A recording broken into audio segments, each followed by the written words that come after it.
Company is called P Sport. It's America's #1 pee bottle. We grew from 0 to 7 figures in very short amount of time. The idea came, I rented a camper van around Europe. I started peeing in the sink. Put up a landing page. We got 1,000 orders from this. Now we have like 2 factories we work with. So you just pee in it? Normal person will not come up with this idea.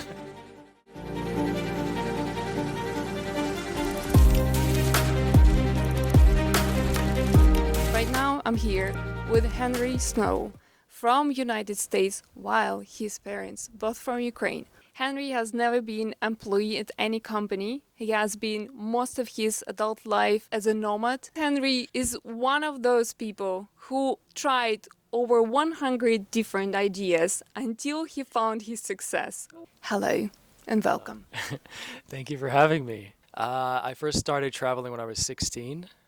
I didn't know about the term digital nomad until maybe 2016 or so, but I was a digital nomad working remote. I had my first business when I was around that age and a teenager, and I started traveling. Why you decided to step out of the parents' home and travel? I had this urge. I had to get the hell out of my parents' house when I was 16. And I was like, where do I go? And at that point, I started a business. My first successful business was selling e-scooters online. This is the worst name ever. It's called iVoog, iVoog.com. I don't know where this name, I just saw Google and I was like, oh, iVoog. I don't know where this name came from. We started selling scooters because I had a little scooter and I drove around the neighborhood back when I was a kid. And I saw that they had a dealer program. They basically handle everything for you. All you do is sell the scooters. So I was like, oh yeah, why not? I was a kid. I got my first computer. I was messing around the internet. So I set up the landing page. It took me like 6 months as a kid to figure out how to do it. I had like my friend from this game I was playing, like he knew JavaScript. So I was like, can you help change the colors of this or something? And then it started working. And then I started making money, my own money. So I thought, where am I going to go? So I looked at different programs. I was still in high school. And I saw that I could go to a study abroad program in Japan. It was the most interesting, unique place I could think of. So I applied. And at 16 years old, I went to Japan. First time alone by myself in a foreign country. I don't know, I would probably be a totally different person if I went somewhere else, like Brazil, I went to Japan.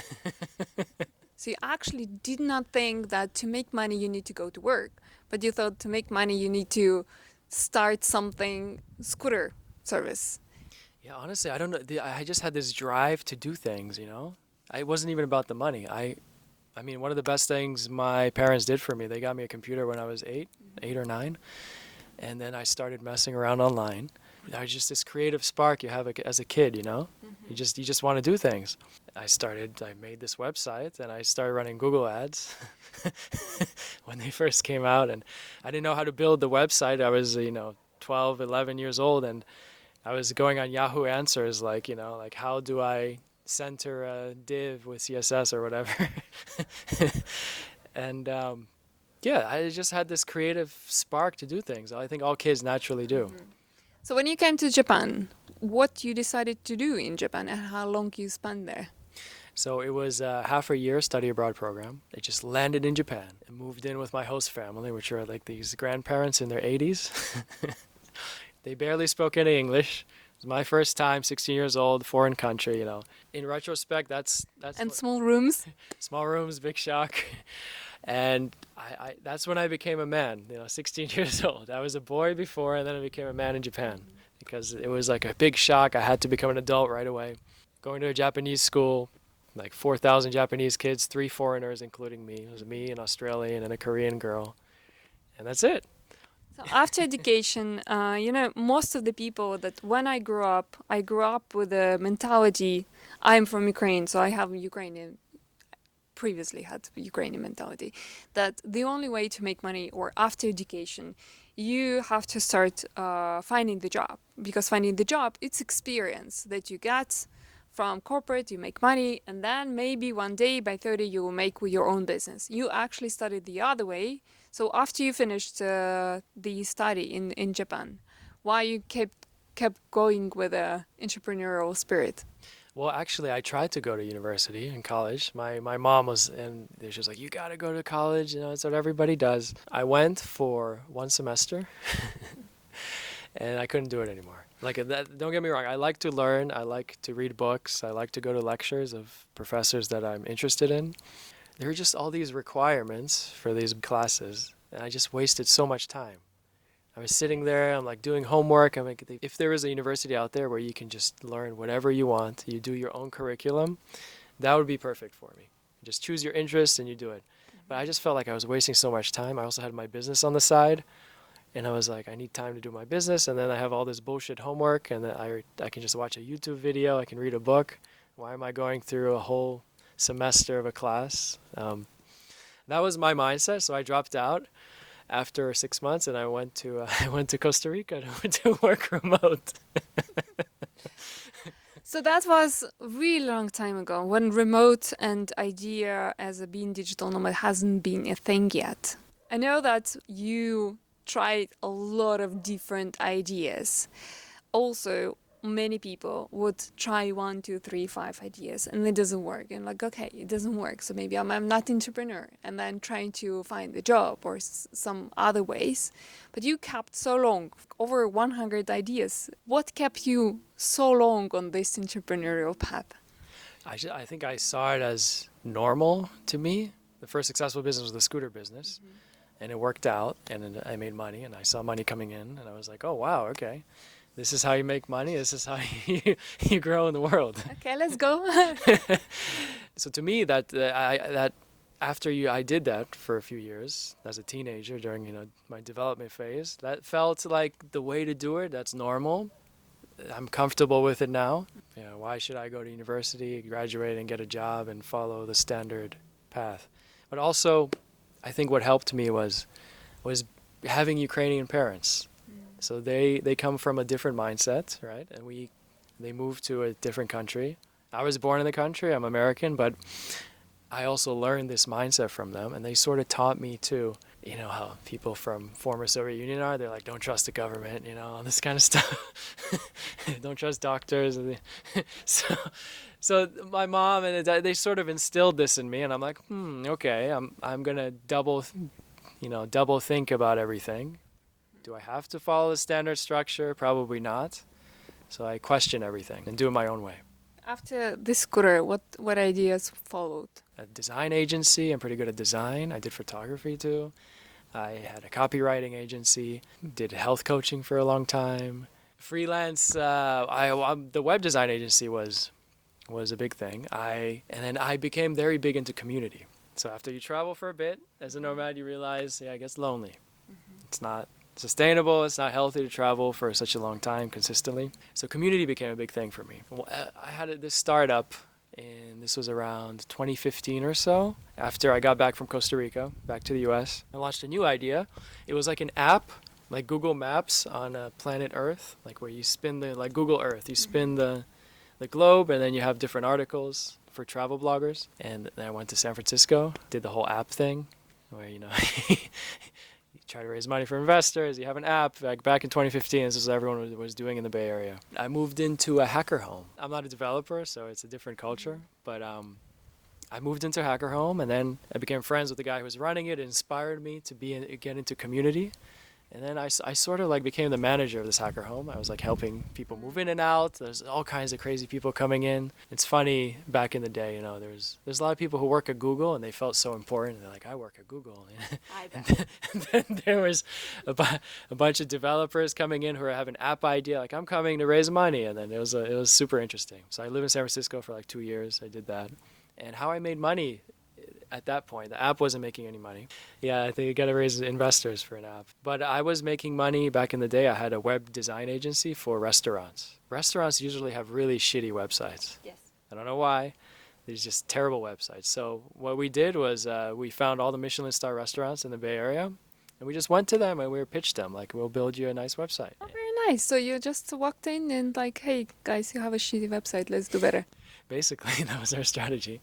And we built websites very fast, and I'm a pretty good designer. My team was good designers.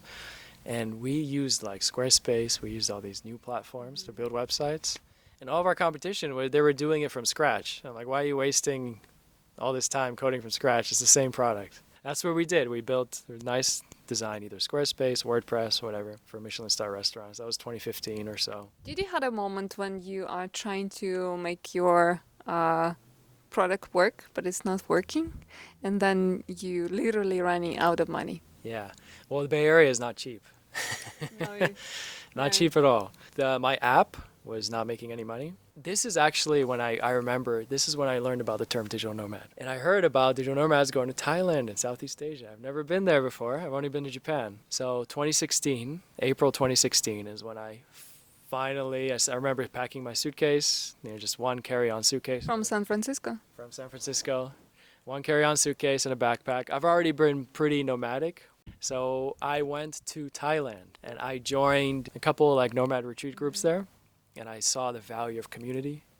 Where exactly you went to? Chiang Mai, 2016. Okay. Yeah, Nomad Central. Because in 2015, in the end of 2015, so basically 2016, that's when I went to Thailand. Because all the people were going to Thailand, and I also went there. And there I learned about digital nomads as well. Yeah. But again, I started traveling when in 2010 to Japan, Costa Rica, around the US, around Europe.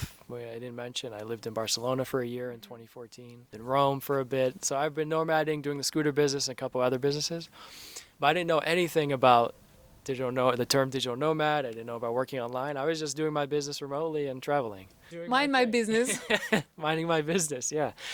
And then 2016, I found out online about digital nomads in Thailand and Chiang Mai.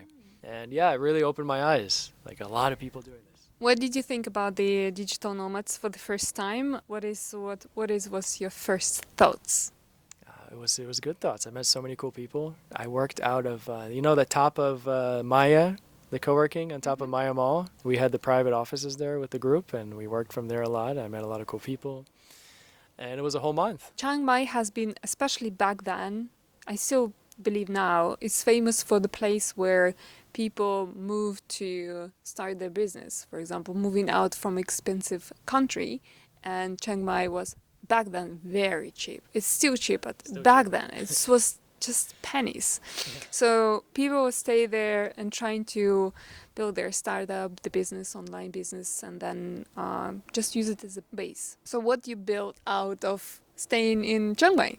Actually, I was still working on this app. I met a bunch of developers. They helped me, and it didn't work out, the app. So you didn't answer the question on, did you have a moment when you're working on something, you spending money on trying to make it work, it is not working, and then you are running out of budget, and you also understand that you need to pivot at the same time you're running out of the budget. Have you ever had a moment that it's like scary? I think this was the moment in Thailand, 2016. I basically stopped working on this app. I got inspired about community and how important it is. And I was part of a few different groups there, and one of them was doing a retreat in Portugal. And I didn't know what I was gonna do. I stopped working on this app. Money was going down. I wasn't doing the web design anymore either in the Bay Area, so I was only on savings. I met a really cool guy running a group called Hacker Paradise back in the day. Oh yeah, I know it. Yeah, Casey. Yes. He needed somebody to help facilitate the Portugal trip coming up, 2016 in Porto. It happened. So I was in Thailand from April to June, yeah. And then June is when the trip started in Porto. So first time in Portugal, 2016. That's when I flew in, and we started setting everything up for one of the best summers of my life. We had beautiful, right in the city center of Porto, near the university. We rented out a bunch of Airbnbs. We had a co-working. It was super good community vibes. I felt really happy because I had a sense of responsibility. I was, welcoming people from the airport, making sure all the housing is good for them. I really liked doing that. There was like 100+ people coming in and out. I met a lot of cool people. It was one of the best summers of my life. Yeah, 2016, Portugal. So between that and P-Bottle. Okay, I'll speed it up then. So I realized the importance of community. Their community was more about tech and developers. And I thought, what kind of people do I want to be around the next phase of my life? And I was very interested in content creation, filming. I was really curious about making content around the world. So I had the idea to, my next company was called Create Abroad, which is basically doing sort of like these digital nomad trips. I wanted to do content creator trips for YouTubers and content creators, very niche trips around the world. I decided on Japan because I lived in Japan. I speak a bit of Japanese. It's a really cool destination. So after the Portugal trip ended, that's where I went to. I went back to Japan. My first time back in Japan since I studied abroad. With a group of creators. With a group of random creators. The trip went okay, but then I realized how stressful it is to create a digital nomad, create a retreat trip.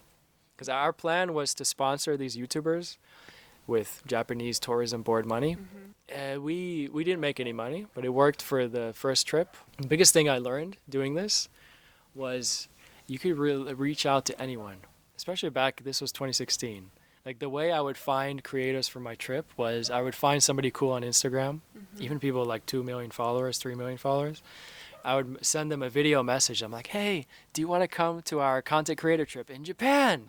Japan's amazing. You have other creators like you. And normally brands pay these creators tens of thousands of dollars to come. And I'm like, yeah, you come for free. You don't pay me. I don't pay you. I'm selling them community of like-minded people. And a lot of people, they took that on. These days, I see, maybe because we do Nomad Magazine and a lot of people who are working around nomads or creating product for nomads. And I see there are so many wannabe retreat organizers, people. What do you think about retreat business? Do you think it's worth it, or what kind of person you have to be and actually to do it? So I think the retreat business, generally retreats, co-working, these type of community business do not make money. They're not a good business model. But if it's your passion, if it's something you really want to do, like my passion, I really like creating community space. Like I'm good at hospitality, I'm good at organizing things, making sure everything's nice for guests. I want to have a retreat center. That's my next goal that I'm working on. But you have to be passionate about it, and it's not about the money. Digital nomad retreat groups, they don't really make money that much. Co-working, they never make money. They always shut down. I mean, look at all these famous co-workings, like Dojo in Bali shut down, and all these, because they don't, it's a passion project. Co-working only the one that do also co-living or have a real estate property that they rent out as a package, co-working and living. Those are making way better income than just the co-working on itself. Okay, what's next? Pivot to now. My company, P Sports, America's #1 pee bottle. Pee bottles. Pee bottles. Pee bottles is next. We're growing very fast. We grew from 0 to 7 figures in very, very short amount of time. And yeah, we're taking over the US. Everybody who pees is going to have a pee bottle. Every car is going to have a pee bottle with it. We're going to sell millions of them. I like this idea because we help a lot of people. Like a lot of people like in wheelchairs, and we get a lot of heartfelt customer messages. It's funny.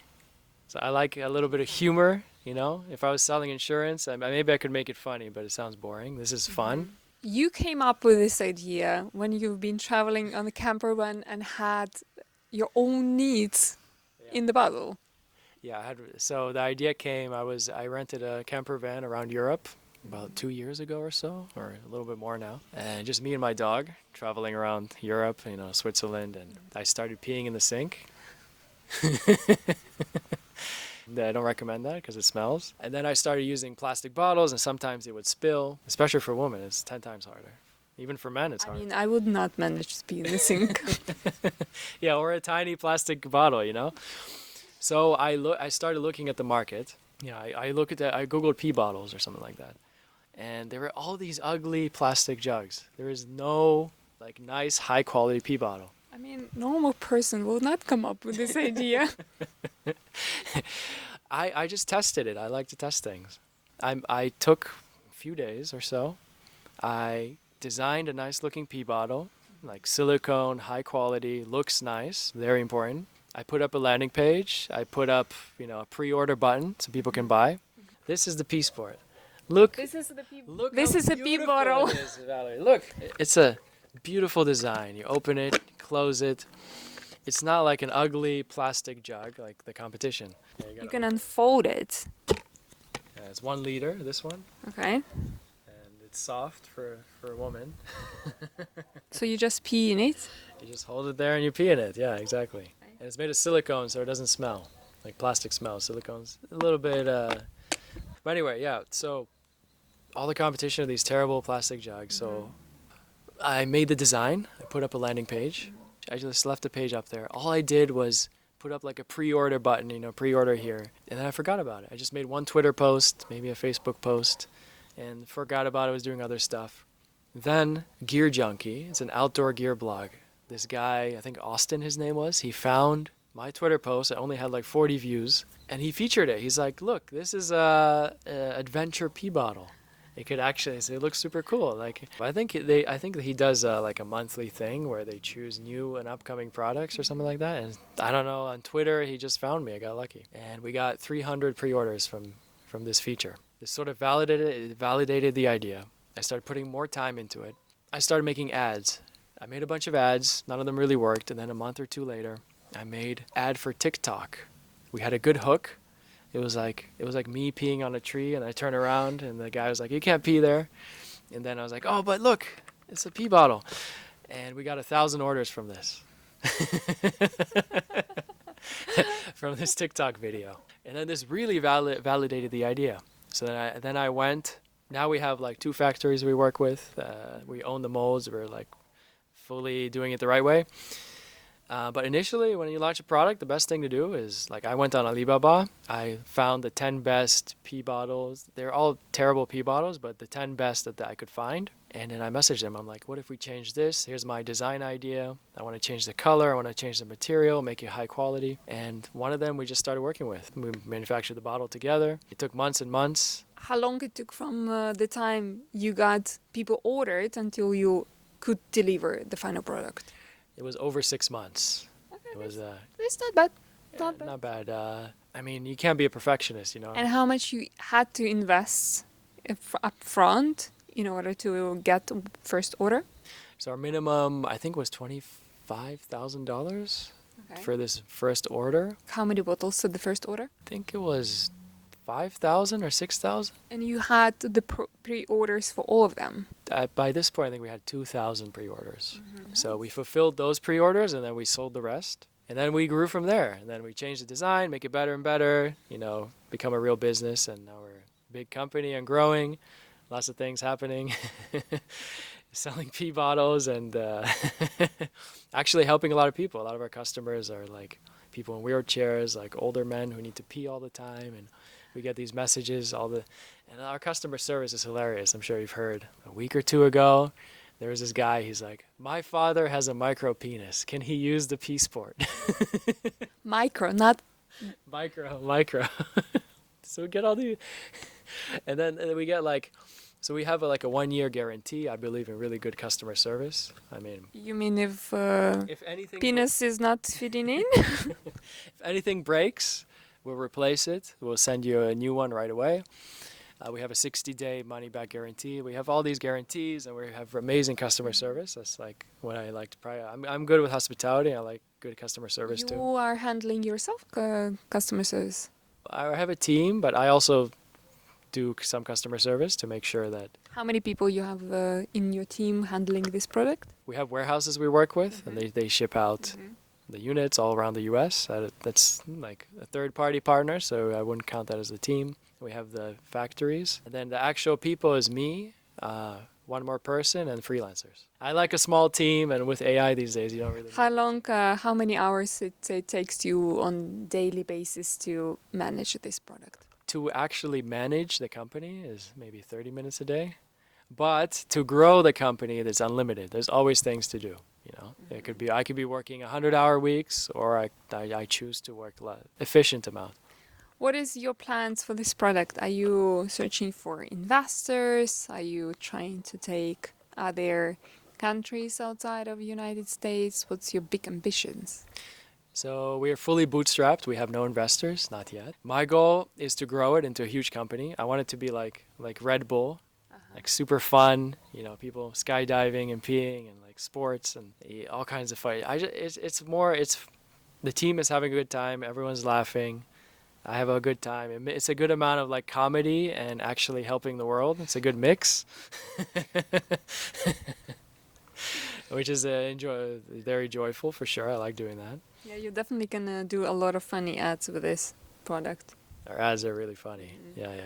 So this has been your best, most successful project so far from all. It's the fastest growing so far. So I guess most successful, like 0 to a million in very fast amount of time. And before that, you've been trying many different ideas. And how do you think there are two approaches that entrepreneurs have? One group saying ship fast, fail fast.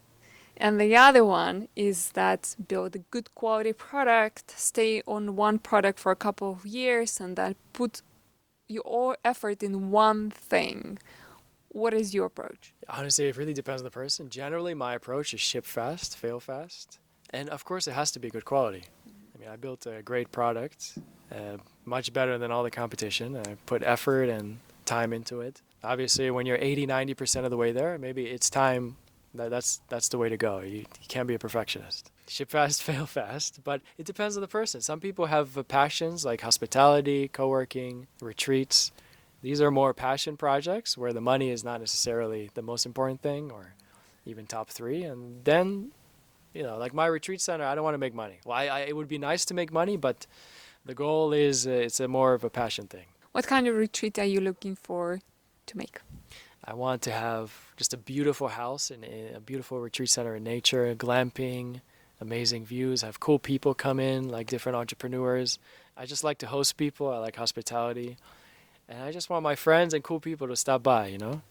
So I don't know what's going to happen. It depends on the land. I'm still looking. Going to be a bunch of animals, grow our own food. My vision, like 2-3 home bases.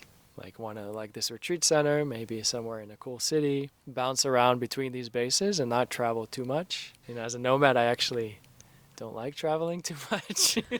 I don't know for you for long, but I know that over the last 6 months, you traveled pretty much, if not 1 month, but definitely every 2 weeks, every 1 week, every 1 month. Talking about that, about moving, is that you are very classical digital nomad from my perspective. What drives you to move from one place to another place? Man, to be totally honest with you, I think I'm just used to it. I don't know if it's like anything is driving me. It's the life I've been living, so I keep on living it. It's like I meet a cool partner and she's traveling all the time. I'm like, okay, I guess I'm traveling all the time now too, you know? But my goal is I'm a very routine-oriented person. Mm-hmm. Obviously, when you move, your routines, no matter how much willpower you have, eventually your routines are going to break. Mm-hmm. Your environment is more important than your willpower. Mm-hmm. I just try to set an intention to go somewhere where, depending on the phase of life I'm in, you know, like if I want to be more outside, feel more healthy, be around fit people, go running on the beach, go play beach volleyball, you know, I try to go in that environment. Maybe I'm somewhere where it's getting cold and, you know, I don't foresee that happening for the next 6 months. So I'm going to move to a beachy place. This is sort of... What is your criteria on when you select the next destination? Whether mountains or ocean is important for you, whether it's a city or nature is important for you. What is your core priorities? The past few years, and I generally stay in the past 6 months, I haven't really stuck with this, but generally I've done a pretty good job of sticking with 3 months minimum per apartment, not place, per bed. So I can ground, I have 90 days to have routines, you know, have a kitchen, you have this stuff. And for me, I've learned over the years things that are personally important to me, like good air quality is very important to me. I want to walk around and, you know, life is good, you know, sniff the plants, like in Madeira, not like in Canggu, which is why I don't like Canggu. Never going back to Canggu, I'm sorry. Maybe to visit, but not to live. So air quality is very important to me. Community of entrepreneurs around is very important. Like the the founder, entrepreneur, creative builder mindset, just building, doing things, having this spark and drive. Just a healthy place and cool people. That's sort of the two big things. What was the most memorable place you've ever been? One or two highlights of your travel times? I don't know if a specific place, but it's remember looking back on my life, it's always a community-oriented place, like even back when I was 17, 18 in Costa Rica, I didn't go alone. I didn't just live alone in an apartment. I moved into a Spanish language school with like 100 different people. So it was like a big community. It was super cool. Yeah, just anything around community. What do you call community? Community word has been used quite a lot these days. But what is community for you? Community for me is having like-minded people, like in my case, like entrepreneurs and builders, people doing stuff. And it depends on the phase of life I'm into. Like now I'm more in build mode. I just want to do stuff. I don't want to mess around too much. I don't want to get distracted. I want to build this company into a much bigger company. So that's my goal, and I want to be around builders. Maybe in another phase, I would get out of this mode and I would be more in meditation, hippie. You could go to Kopangan or something. Then I would go there, So it depends on the phase of life. But community is being around these people, like-minded people, similar values. I mean, I think nomads in general, we have similar values. We like to explore, we like to learn, be creative. Freedom is a big value, of course. If there is a person watching now, 16 years old or 14, and thinking to go either to college or to take a gap year and travel, to go to find a work or to try to build something themselves, what would you recommend based on your experience? Well, the world is going to change like crazy the next few years. With AI, it's going to be insane. Just a 4-year degree. You go to college, and by the end of the 4 years, it's a totally different world already. So I'm not sure about college.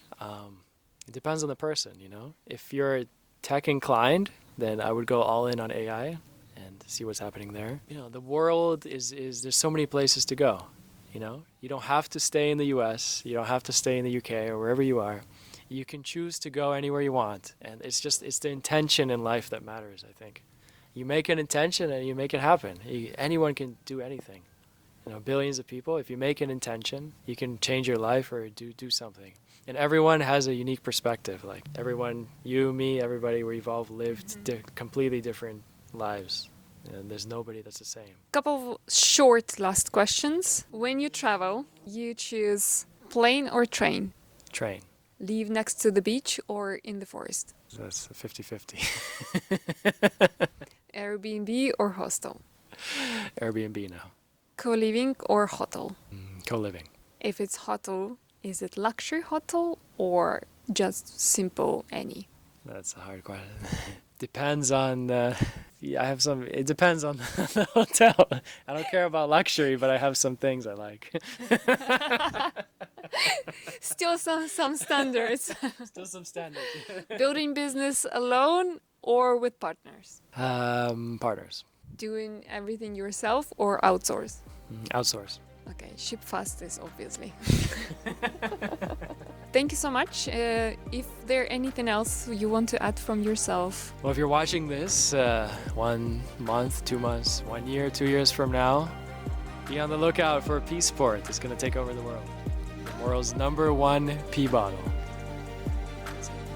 And I hope my story inspires people, for sure.